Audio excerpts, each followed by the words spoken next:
A significant achievement, a strong statement. Let's get on with making the most of the opportunities Brexit brings. These are the statements from Alan Cairns, Ruth Davidson and Andrew R.T. Davies. Even the Prime Minister was thanking you today. Tories are clamouring over themselves to hail Labour's capitulation and their willingness to hand our Parliament's powers back to Westminster.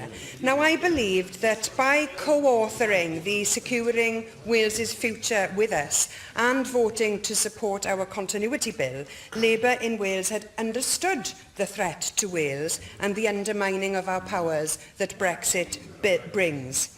Our leverage is gone, leadership lost and Parliament weakened. This is a Labour-Tory stitch-up like no other.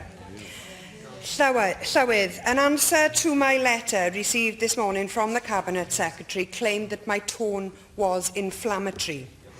When he sells this Parliament and my country's democracy to Westminster, he can excuse my lack of conciliatory tone. The fact that he and all of the rest of you are not as incensed by this idea that this Assembly will be weakened by Westminster as I am shows where your priorities lie.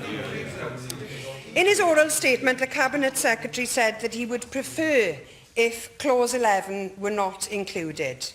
My first, somewhat obvious first question is, why has he therefore made a deal with the Tories that allows for Clause 11 to stand?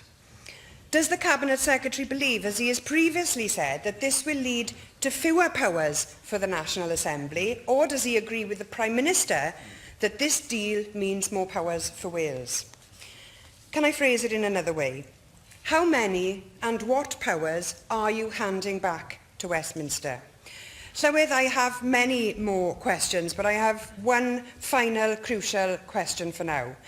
In his letter to MPs, and as you have outlined in your letter to me and in your statement today, the UK Parliament retains the authority to legislate over this Parliament if agreement is not reached on issues. Can the Cabinet Secretary explain why he is happy for Westminster to act on devolved issues without, as is stated by David Lidington, the devolved legislature's consent?